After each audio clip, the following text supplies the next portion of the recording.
네, 오늘 우리는 청춘 수련회라는 이름으로 1교구 수련회를 진행 중에 있습니다.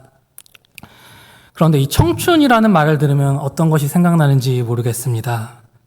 젊음, 에너지, 활기, 그리고 나의 청춘, 내가 모든 것을 다 할 수 있었던 것 같은 나의 젊은 시절들이 떠오르겠습니다.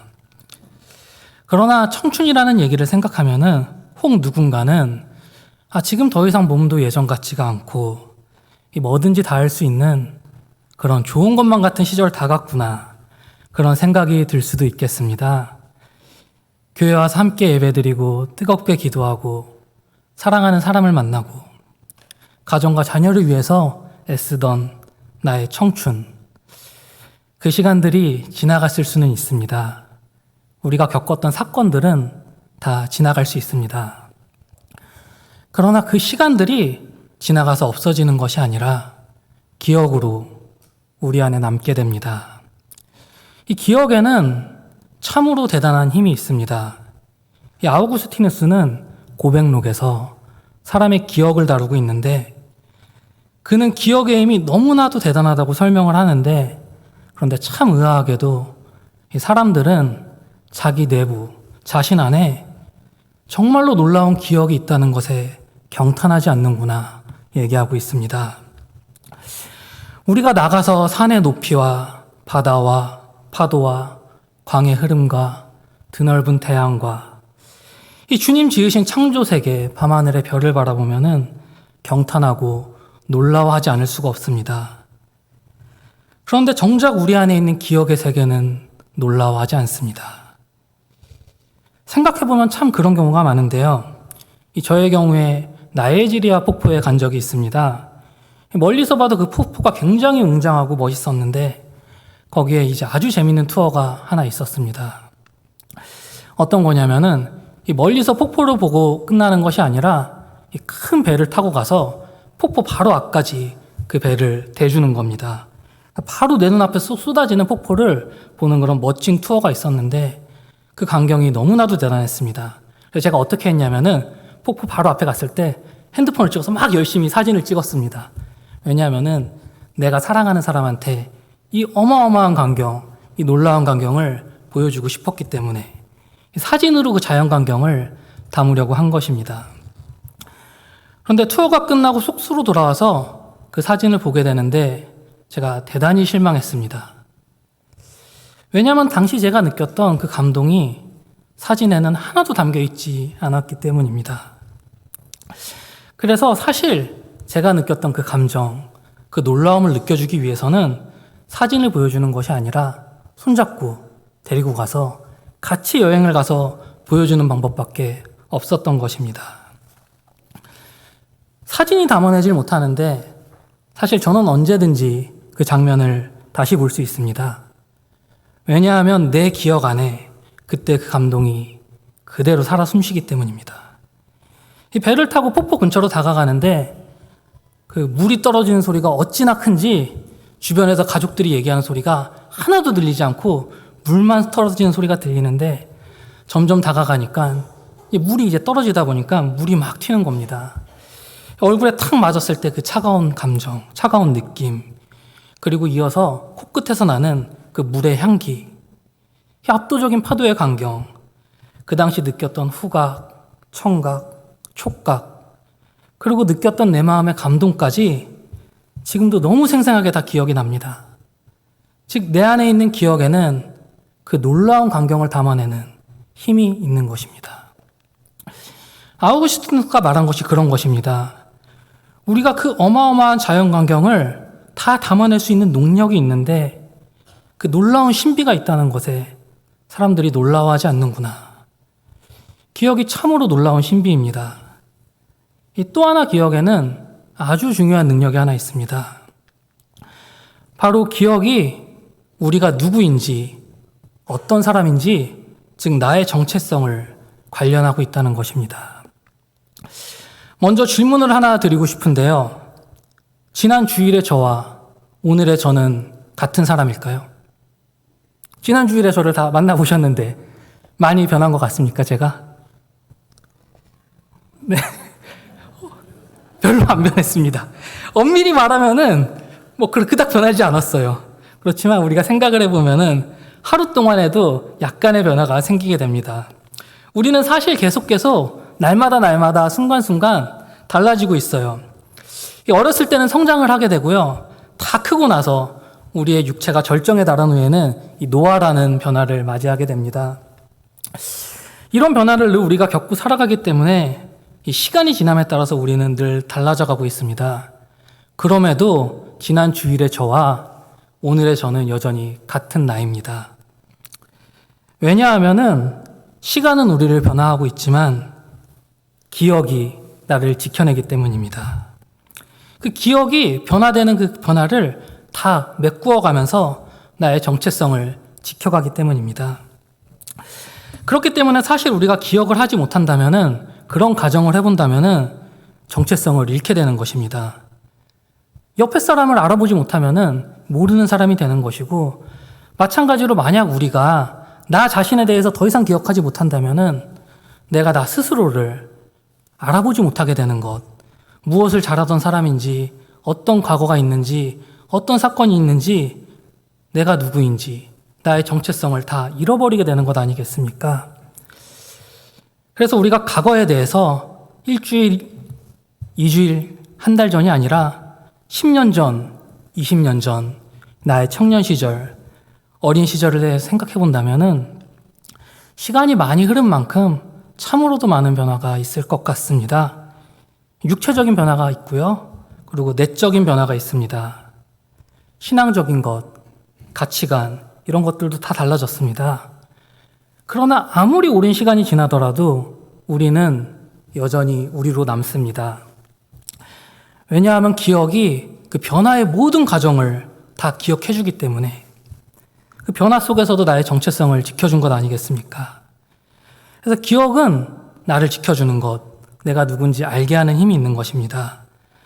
내가 어디서 왔는지, 무엇을 사랑했는지, 무엇을 붙들고 살아왔는지, 오늘날 내가 여기에 하나님의 은혜로 어떻게 섰는지, 그 모든 것이 기억에 있다는 것입니다.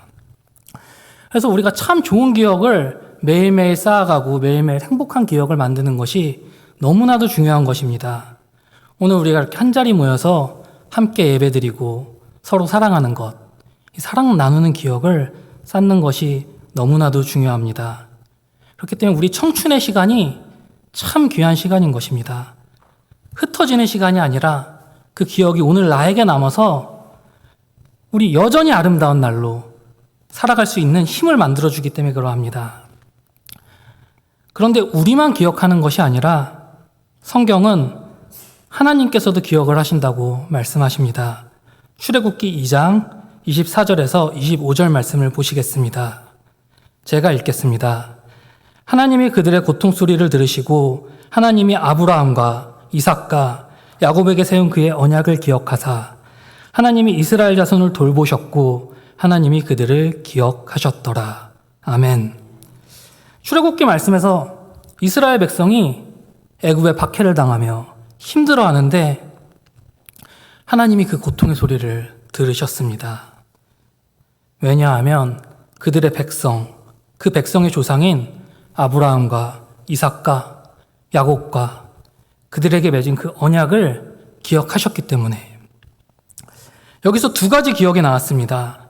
아브라함과 이삭과 야곱에게 세운 하나님의 언약의 기억과 너의 자손은 복을 받을 것이다, 너의 자손을 통해 만민이 복을 받을 것이라는 그 약속을 기억하셨고요. 그 언약에 포함된, 그 약속에 포함된 후손에 대한 약속 또한 기억하신 것입니다. 하나님께서는 말씀하신 것, 그 약속하신 것을 잃어버리지 않고 지켜가십니다. 하나님께서 모세에게 나타나셔서 인자와 진실이 많은 하나님이다, 하나님의 정체성에 대해서 말씀해 주셨는데, 인자라고 번역된 헤세드는 하나님의 변함없는 사랑을 의미합니다. 즉 하나님의 사랑은 변함이 없다. 비록 사람이 하나님과의 약속을 어기고 하나님을 떠난다고 하더라도 하나님 우리를 변함없이 사랑하시기 때문에 그 약속을 깨트리지 않으시고 변치 않고 사랑하셔서 우리를 용서하시고 다시 돌아올 기회를 주신다는 하나님의 변함없는 사랑, 헤세드. 그리고 진실로 번역된 에메트는 하나님 진실하셔서 하나님 말씀하신 것, 하나님 약속하신 것을 이루신다. 반드시 이루신다. 그것이 하나님의 헤세드와 에메트입니다. 그렇게 하나님 변함없는 사랑으로 진실하심으로 우리와 맺은 언약을 기억하십니다. 예수 그리스도 안에서 우리를 자녀 삼으신 은혜를 하나님 기억하십니다. 그리스도 안에서 세우신 새 언약을 하나님 기억하십니다.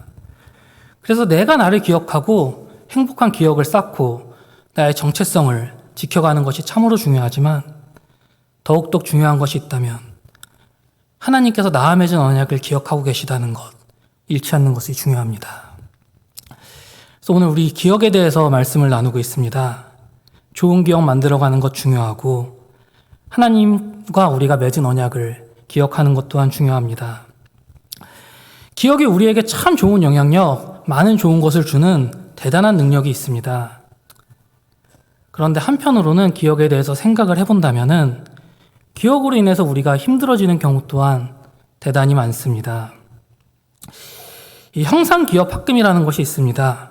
주로 안경 같은 것에 사용되는 물질인데요. 이게 어떤 거냐면은 안경이 실수로 찌그러지고 눌러져도 이 형상기억합금으로 만든 안경은 원래 형상을 기억하기 때문에 적절한 열을 가한다거나 형상을 기억하게 하는 방법을 사용하면은 다시 원래 모습으로 돌아가게 되는 합금입니다. 참 사물도 기억을 합니다. 그런데 왜 이 사물에게 기억합금이라고 이름을 붙였냐면은 이 사물이 기억의 중요한 기능 하나를 담고 있기 때문에 그러합니다. 어떤 기능이냐면은 쭈그러들었는데 다시 돌아오는 것. 즉 과거의 모습이 현재로 돌아온다. 그것이 기억의 능력인 것입니다. 옛날 지나간 경험인데 이제 없어진 사건인데 그것이 여전히 내 마음에 남아서 기억으로 남아서 과거가 과거로 끝나야 하는 것이 아니라 여전히 내 안에서 머물면서 영향을 끼치고 있다. 이게 너무나도 큰 문제입니다. 좋은 기억을 많이 가지고 나의 정체성을 행복하게 형성하고 청춘의 기억을 에너지 가지고 살아가면 좋을 텐데 그런 좋은 기억만 우리에게 쌓이는 것이 아니라 과거의 아픈 상처, 내 마음 육체를 휩쓸고 간 상처가 남긴 기억. 그래서 이제는 더 이상 떠올리고 싶지도 않고 생각하고 싶지도 않고 떨쳐내고 싶은 그 기억이 여전히 내 안에 살아있어서 지금도 오늘도 나를 괴롭히고 있는 것입니다. 과거에 불행한 것이 내 안에 남아서 오늘 나를 불행하게 만들고 있습니다. 기억이 우리가 컨트롤할 수가 없습니다. 좀 잊어버렸으면 하는 기억이 잊혀지지 않고 우리를 괴롭힙니다. 그런데 사실 기억은 우리를 괴롭히기 위해서 그것을 기억하고 있는 것이 아니라 단지 과거에 무슨 일이 있는지 알려주는 것, 기억하고 있는 과거의 사건을 기억하는 기억의 역할에 충실한 것입니다. 즉 다시 말해서 과거에 좋은 일이 나에게 많이 있었으면은 그것은 내 안에 좋은 기억으로 남아서 나를 행복하게 하면서 나를 긍정적인 나로 바꿔주는 밝고 좋은 것인데 과거에 좋지 않은 일을 내가 겪었는데 그게 떨쳐지지 않고 계속 떠오릅니다. 그게 왜 계속 떠오르냐면은 그게 나에게 의미 있는 중요한 기억이기 때문에 그러합니다. 잊혀지지 않는 겁니다. 그래서 해결을 해야 하니까 그게 이제 해결이 돼야 떠오르지 않게 되니까 치유해야 하니까 그 과거의 상처 때문에 오늘 내가 아파하고 있으니까 기억이 알려주는 것입니다. 그 아픈 기억 해결해라. 그 사건이 여전히 너의 발목을 잡고 흔들고 있구나. 그걸 해결해야 네가 나갈 수 있다. 기억이 알려주고 우리는 아픈 기억을 해결해야 합니다. 그런데 내가 막지 못하고 계속해서 떠오르는 슬픈 기억, 아픈 상처, 어떻게 우리가 해결할 수 있겠습니까? 세상적으로는 심리상담도 받아보고 치료도 받아보고 약을 먹기도 하는 여러 가지 방법이 있습니다. 그러나 특별히 언약 백성, 그리스도인이라고 한다면은 이런 기억을 가지고, 이런 상처를 가지고 주님 앞에 나아가야 합니다. 상처받은 기억을 가지고 하나님께 나아가야 합니다. 하나님 우리와 맺으신 언약을 기억하십니다. 예수 그리스도 안에서 우리를 자녀 삼으신 은혜를 기억하십니다. 하나님 나를 기억하시고 나의 연약함을 기억하십니다.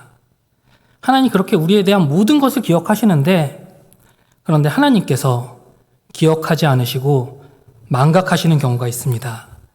예레미야 31장 34절 말씀을 읽겠습니다. 제가 읽겠습니다. 그들이 다시는 각기 이웃과 형제를 가르쳐 이르기를 너는 여호와를 알라 하지 아니하리니 이는 작은 자로부터 큰 자까지 다 나를 알기 때문이라. 내가 그들의 악행을 사하고 다시는 그 죄를 기억하지 아니하리라. 여호와의 말씀이니라. 그리고 이사야 43장 25절에서 이렇게 말씀하십니다. 제가 읽겠습니다. 나는 나를 위하여 내 허물을 도맡아는 자니 내 죄를 기억하지 아니하리라. 아멘. 기억하시는 하나님, 그 기억의 중심에는 우리와 맺은 언약이 있습니다. 그리고 잊으시는 하나님 망각의 중심에는 죄의 망각이 있습니다. 죄의 망각이라는 것은 과거의 죄와 지금의 나를 더 이상 연결하지 않는 것, 즉 죄의 사슬에서 죄인을 끊어내는 것을 의미합니다. 바로 하나님의 망각 때문에 우리가 오늘 주님 앞에 나아갈 수 있습니다. 하나님 우리 죄를 사하시고 우리 죄를 망각해 주시고 그렇게 우리가 주님 앞에 나아갈 수 있게 되었는데, 그런데 우리 실제 삶을 돌아보면은, 생각해 보면은 여전히 죄가 우리를 따라다니고 있습니다. 그 죄가 우리를 따라다니면서 우리를 괴롭게도 하고 겸손하게 하기도 하고 주님을 의지하게 하기도 하는데, 그럼에도 죄가 우리를 계속 따라다니고 괴롭게 하기 때문에 우리는 늘 마음에 괴로움이 생깁니다. 그런데 주님의 용서, 주님의 망각을 우리가 경험하면은 우리 자아상이 새로워집니다. 기억에 대해서 특별히 떠올리고 싶지 않은 기억이 항상 우리를 괴롭힐 때, 그중 대표적으로 계속 우리를 쫓아오고 생각나는 기억을 크게 두 가지로 생각해 볼 수 있겠습니다. 하나는 내가 피해를 받고 내가 상처를 받은 경험, 즉 어떤 죄의 피해자가 된 경험이 참으로 잊혀지지 않고 계속 떠오릅니다. 우리에 대해 생각해 보면은 우리가 주님 앞에 죄를 고백하고 예수 그리스도를 구주로 영접했을 때 그리스도께서 십자가의 보혈로 우리 죄를 사하여 주셨습니다. 하나님의 사랑과 용서를 알게 되면은 그와 같은 사랑과 용서로 우리가 주변을 대해야 합니다. 베드로가 물었습니다. 형제가 나에게 죄를 지으면은 몇 번까지 용서해 주어야 합니까? 최대한 생각해서 7번이면 되겠습니까? 물을 때 답을 주시기를 7번에 70번까지라도 해라. 어떻게 그런 것이 가능하겠습니까? 우리 힘으로는 불가능한데 우리가 하나님의 용서를 알고 하나님의 사랑을 입게 되면은 용서하게 될 수 있습니다. 우리는 참 많은 상처를 입고 살아갑니다. 참 마음이 아프고 어려웠던 기억들이 있습니다. 저에게도 그런 상처와 기억들이 있습니다. 저는 그것들을 잘 풀지 못하고 말하지도 못하고 속으로만 가지고 썩히고 끙끙 앓면서 지내다가 그것을 해결하게 되는 과정이 있었습니다. 하나님의 사랑을 깨닫게 되고 제게 상처 준 사람을 용서하는 것이었습니다. 그렇게 제게 상처 준 사람들을 다 용서하고 마음으로 용서하겠다고 했는데 딱 한 사람, 도저히 용서가 안 되는 사람이 제 마음속에 한 사람이 있었습니다. 그 사람 참 용서할 수 없다. 그 한 사람은 바로 저 자신이었습니다. 저는 저 자신을 용서하기가 너무나도 힘들었습니다.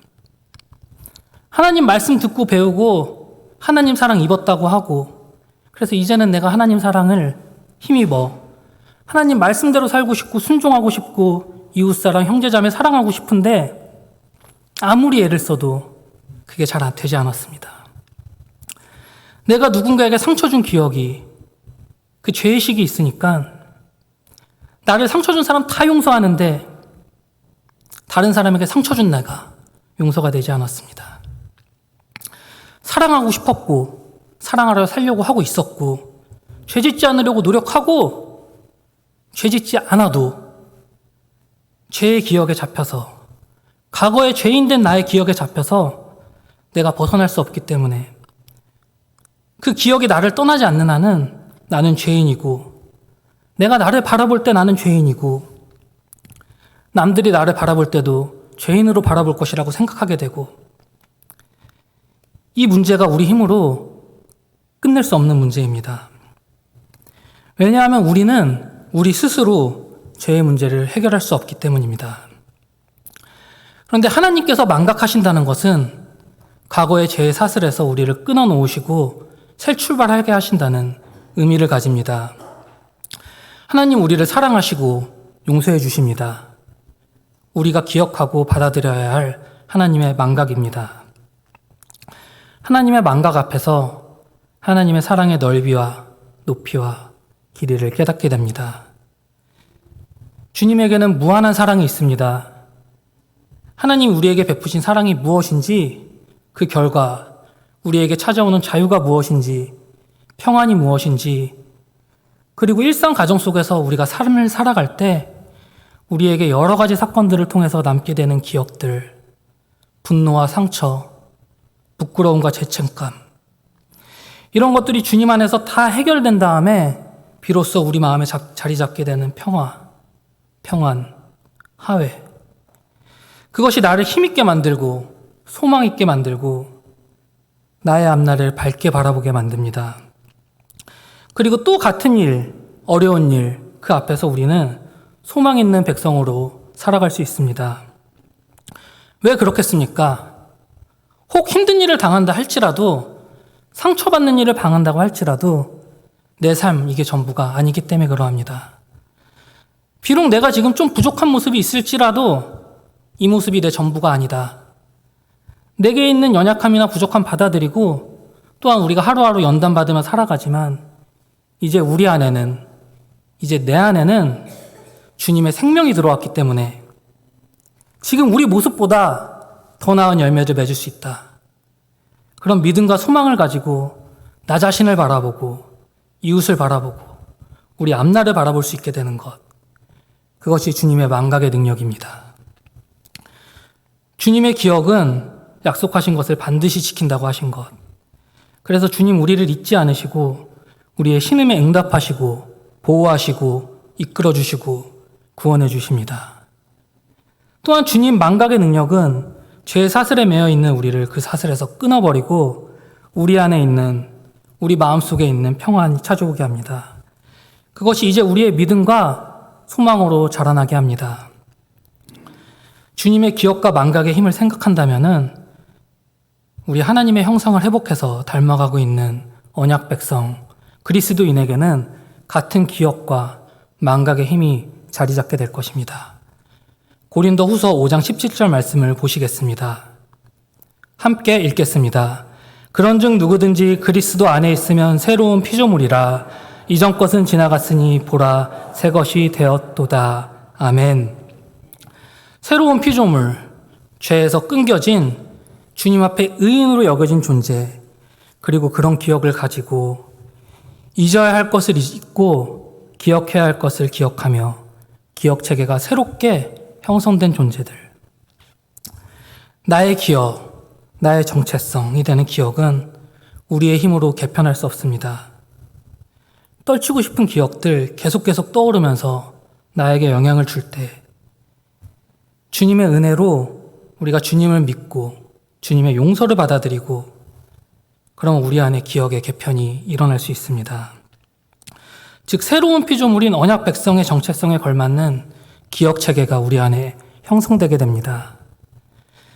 주님 우리와 맺은 언약을 기억하고 계시다는 사실, 그리고 주님 우리를 죄의 사슬에서 끊었다는 것, 그 사실이 우리를 소망 있는 백성으로 만듭니다. 이 은혜 안에서 오늘 우리 살아가기를 축복합니다. 기억할 은혜를 붙들고 내려놓아야 할 죄와 상처를 주님께 맡기고 그리스도 안에서 새롭게 된 사람으로 다시 사랑하고 감사하고 웃고 예배하고 오늘 우리 이렇게 고백할 수 있습니다. 오늘은 하나님께서 우리에게 허락하신 가장 아름다운 날입니다. 주님께서 우리와 맺은 언약을 기억하시기 때문에 오늘 우리 가장 아름다운 날입니다.